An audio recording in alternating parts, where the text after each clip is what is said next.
అదే RTV app వార్తల్ని క్షణాల్లో చదివే అవకాశం ఉంటుంది. ఒక న్యూస్ పేపర్, ఒక టెలివిజన్ ఛానల్ మీ చేతుల్లో ఎప్పుడూ ఉంటాయి. వ్యాఖ్యలు చెప్తాను. దీనికి కారణం ఏమంటే నిన్న రోజున మీరు పలుమంది కొంతమంది సహృదయంతో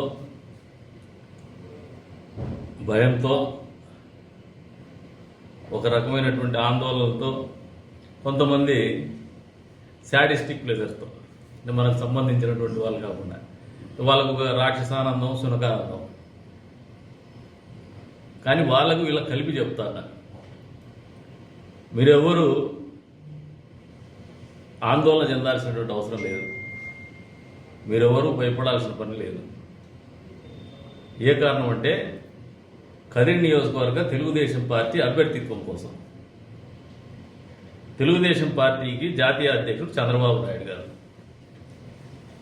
ఆయన కదిరి నడిబొడ్డు నిలబడి తెలుగుదేశం పార్టీ అభ్యర్థిగా ఎవరిని గెలిపించమన్నారో మీకు అందరికీ కూడా తెలిసిందేదే. దాంట్లో ఎక్కడ అనుమానం ఏం లేదు.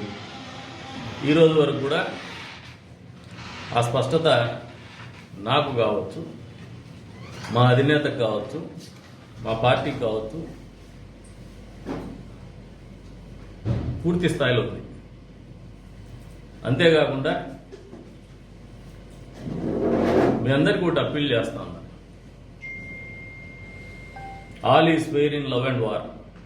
యుద్ధం చేయడంలో, ప్రేమను గెలిచడంలో ఏం చేసినా తప్పు కాదనేది సిద్ధాంతం. మనం ఒకరితో యుద్ధం చేస్తాము, రాజకీయ యుద్ధం, ప్రజాస్వామ్యబద్ధంగా ఎన్నికల యుద్ధానికి తలపడబోతాను. తలపడబోయే ముందు ఈ రకమైనటువంటి మామూలుగా పాతకాలంలో రామాంజనేయ యుద్ధం అప్పుడు రాముడు బాణం వేయాలన్నా, ఆంజనేయుడు గది ఎత్తుకొని ఇడసల్లన్నా పద్యాలు పాడేవాళ్ళు. నీకు అది చేయలేదా రామా అని ఆయన అంటే, నువ్వేందిరా ఆంజనేయ అని ఈయనంటే ఆ పద్యాలు పాడి అస్త్రాలు సంధించేవాళ్ళు. ఆ పద్యాలే ఈ ఫేక్ న్యూస్. కాబట్టి దానికి ఏం పెద్దగా ఆందోళన చెందొద్దండి. 20 ఏళ్ళు నన్ను నమ్మినారు పార్టీ కానీ, తెలుగుదేశం పార్టీ కార్యకర్తలు కానీ, కదిరి నియోజకవర్గ ప్రజలు కానీ. వాళ్ళ నమ్మకాన్ని ఎప్పుడు వమ్ము చేయలే. పార్టీ కూడా పూర్తి స్థాయిలో నమ్మి ఒక అధినేత నడిబొడ్డున మాట్లాడటం జరిగింది, నగరం నడిబొడ్డున మాట్లాడటం జరిగింది. అంతేకాకుండా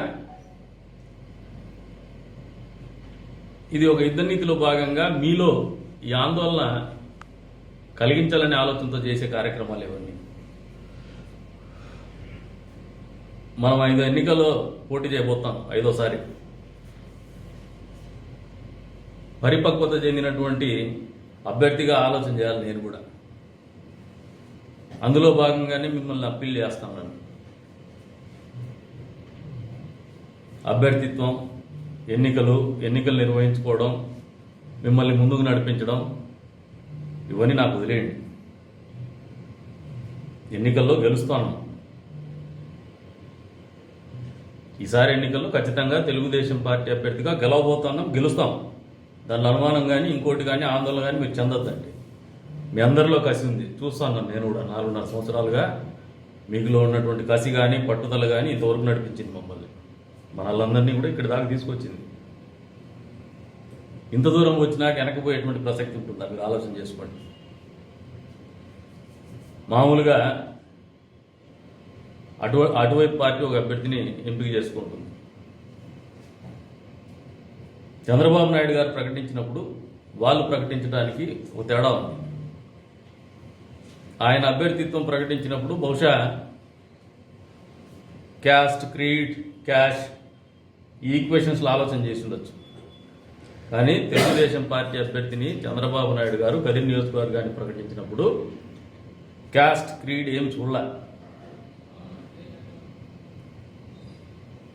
ప్రజల్లో పలుకుబడి ఉందా లేదా, ప్రజల కోసం బతుకుతున్నారా లేదా, ప్రజల కోసం ఉండేటువంటి నాయకత్వం కావాలనే ఆలోచనతోనే ఎంపిక చేయడం జరిగింది. ఈ ఎన్నిక అనేది మనకు కాదు సవాల్, ఇది వాళ్ళకు సవాలు. వైఎస్ఆర్సీపీ పార్టీకి సవాల్ ఇది. అంతర్గత శత్రువులకు సవాలు. అంతర్గత శత్రువులు ఒకరిద్దరు ఉండొచ్చు. ఆ అంతర్గత శత్రువులకి ఉనికి కాపాడుకునే ప్రయత్నము అస్తిత్వాన్ని కోల్పోతున్నామనే ఆందోళన వాళ్ళకు ఉండబట్టి ఇటువంటివి జరుగుతూ ఉన్నాయి. ఇటువంటి దానికి మీరు ఆలోచన చేయొద్దండి, కార్యోన్ముఖులు కానీ. ఇంకా ఒకటి చెప్తున్నా, ఈ 68-70 రోజులు కూడా మీరు నాతో పాటు మీరందరూ మనమందరం కూడా కేవలం రాజకీయాలే చేయాలా, ఎన్నికల గురించి ఆలోచన చేయాలా, ఎన్నికల్లో పోటీ చేయడం కోసం గెలవడం కోసమే ఆలోచన చేయాలా, అందులో భాగంగానే పనిచేయాలని చెప్పేసి మీ అందరికి కూడా పిలుపునిస్తాను. అది తప్ప ఇంకోటి మన మైండ్లో ఉండకూడదు. Be clear, be focused, stay focused. ఇదే ఆలోచన పెట్టుకోండి. పూర్తిగా ఏకాగ్రతతో పోదాం, పట్టుదలతో పోదాం, వ్యూహాలతో పోదాం, ఆలోచనతో పోదాం. అన్ని వర్గాలు కూడా మనల్ని ఆదరిస్తూ ఉన్నారు. ఎప్పుడు కూడా సామాజిక స్పృహతో ఆలోచన చేసేటువంటి సామాజిక వర్గాలు కూడా ఈ రోజున మనకండగా నిలుస్తూ ఉన్నారు. మనం ఉండాలని కోరుకుంటున్నారు, మనం గెలవాలని కోరుకుంటున్నారు. ఇంతకంటే గెలుపు మనకు ఆల్మోస్ట్ ఇప్పటికి మనం నైతికంగా గెలిచినాం. ఎందుకంటే మనల్ని వ్యతిరేకించినటువంటి వర్గాలు కూడా ఈ రోజున మనం ఉండాలని చెప్పేసి కోరుకుంటాను. మనమే కరెక్ట్ అని చెప్పేసి ఆలోచనలకు వాళ్ళని తీసుకురాగలిగినాం. అది మనం నైతికంగా గెలవడం, ఎన్నికల్లో గెలవడం అనేది ఒక 70 రోజుల్లో ఉంటుంది. నైతికంగా గెలిచినాం, ఆత్మవిశ్వాసంతో ఉన్నాం. We are bubbling with confidence. మీరేం ఆలోచన పెట్టుకోవద్దండి. తొనికిసలాడుతున్నారు ప్రతి ఒక్కరు కూడా. మనలో తొనికిసలాడుతున్నటువంటి ఆత్మవిశ్వాసమే ఎదుటోనికి భయాందోళన కలిగిస్తోంది, అంతర్గత శత్రువులకు భయాందోళన కలిగిస్తోంది. ఆ అంతర్గత శత్రువులు ఏదో ఒక రంగా ఈ గూట్లో చేరుకోవాలా, ఈ గూట్లో మళ్ళీ గుడ్లు పెట్టుకొని పొదుపుకోవాలని ఆలోచనతో చేస్తాను. గుడ్లు పెట్టి ఇంకా ఆ గూతో ఏమేమి చేస్తామో చేస్తాం. Be careful. ఏదో చేసేసినాం అయిపోయింది అనుకోవద్దు. ఈ 68 రోజులు ఏం ఆలోచన చేయం. 68 రోజుల తర్వాత మీరు చేసే ప్రతి పనికి ఒక లెక్క ఉంటుంది. ఆ లెక్కలన్నీ ఖచ్చితంగా తేలుతాయి. ఇది ఎవరికి రీచ్ కావాలో వాడికి రీచ్ అయితే మంచిది, వాడు అర్థం చేసుకుంటాడు కూడా. ఇటువంటి వాటికి వాడు కూడా డిస్టర్బ్ కావద్దండి అని చెప్పేసి కొడతాను. ఇంకొకటి, let us not be emotional, let us be practical. భావోద్వేగాలకు గురి కావద్దండి, ఆవేశాలకు లోను కావద్దండి. వాస్తవానికి దగ్గరగా ఆలోచన చేద్దాం. ఈ నియోజకవర్గ సామాజిక భౌగోళిక పరిస్థితుల మీద పూర్తి స్థాయిలో పట్టున్నటువంటి వ్యక్తులుగా ఆలోచన చేద్దాం. బాధ్యత కలిగినటువంటి వ్యక్తులుగా ఆలోచన చేద్దాం. బాధ్యతగా వ్యవహరించి ఎన్నికల్లో గెలుపు చూరగొందాం. గెలిచిన తర్వాత కూడా ప్రజల విశ్వాసాన్ని, ప్రజలను మన్నలను పొందే విధంగానే బతుకుదామని చెప్పేసి మీ అందరికీ కూడా పిలుపునిస్తున్నాం. ఆ బాధ్యతగా వ్యవహరించేటువంటి బాధ్యత నా మీదే ఉంది. మీరు ఆ బాధ్యత నా మీద వదిలేయండి. 20 ఏళ్ళు నన్ను నమ్మినారు. ఒక కాలు ఇస్తే ఈ 4.5 సంవత్సరాల కాలంలో ఏమైనా అడగకుండా మీరు రోడ్డు మీదకి వచ్చినారు. మాతో పాటు దెబ్బలు తిన్నారు, కేసులు పెట్టించుకున్నారు, తలలు పొగలు కొట్టించుకున్నారు, పోలీసులో లాఠీ దెబ్బలు తిన్నారు. ఈ త్యాగాలు వృధా. కానీ అదే నమ్మకం ఇంకో 70 రోజులు పెట్టుకోండి. మీ నమ్మకాన్ని బొమ్మ చేయకుండా పనిచేసే బాధ్యత నాది, ఫలితాలను అందించే బాధ్యత మనందరిది అనేది ఈ సందర్భంగా తెలియజేసుకుంటూ మరొకసారి అందరికీ కూడా తెలుగుదేశం పార్టీ కార్యకర్తలకు కావచ్చు, మమ్మల్ని అభిమానించే ప్రతి గుండెకు, ప్రతి మనిషికి కావచ్చు, ఒకటే చెప్తున్నాం.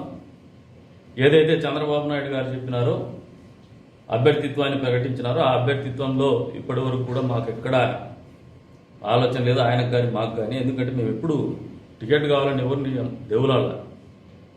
మమ్మల్ని గౌరవించింది, మమ్మల్ని నమ్మింది పార్టీ. మా పార్టీ మా కష్టాన్ని గుర్తించింది. తెలుగుదేశం పార్టీ కార్యకర్తల మనోభావాల్ని గుర్తించింది, వాళ్ళని గౌరవించింది. అందులో భాగంగానే అభ్యర్థిత్వం ప్రకటించింది. దానికి భిన్నంగా ఏవి జరగవు. ఆ స్పష్టత నాకు అధినేతకు మధ్య కూడా క్లారిటీ ఉన్నాం. బహుశా వీళ్ళకు ఎవరైతే మిమ్మల్ని డిస్టర్బ్ చేయాలనుకున్నారో వాళ్ళకి తెలియదు ఏమంటే, మనం ఒక స్థాయిలో ఉన్నాం రాజకీయంగా ఈ పార్టీలో, వాళ్ళ స్థాయి వేరు. ఆ స్థాయి ఏందో వాళ్ళకు తెలుసు, ప్రజలకు తెలుసు. అది ఎన్నో రోజులు ఉండదు, ఇంకా ఉంటే ఓ వారం, 10 రోజులు, 15 రోజులు ఉంటుంది. దానికి కూడా ఫుల్ స్టాప్ పడుతుంది. ఇంకేం ఆలోచనలు పెట్టుకోవద్దని చెప్పేసి అప్పీల్ చేస్తాను. ఒకటే ఆలోచనతో ముందుకు పోదాం, ఎన్నికలను ఎదుర్కొందాం, గెలుస్తున్నాం.